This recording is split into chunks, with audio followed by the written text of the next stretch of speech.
The standard sales report is in the Sales folder. Double-click on the report to run. Enter the date parameters for your sales report.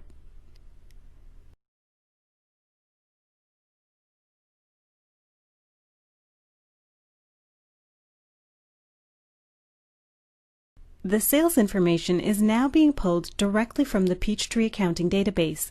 No copying, pasting, or manual intervention. Valuable sales information is delivered into Excel at the click of a button. Analyze your sales by item, line description, customer ID, sales rep, or transaction type.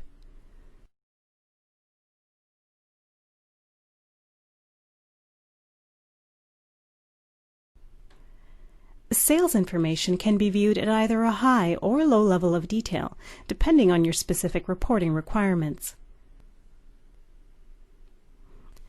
Effortlessly add or remove fields to your sales report layout to meet your specific reporting requirements using the pivot table field list. Add company name to the report filter of your sales layout. You can now filter your sales report by company name.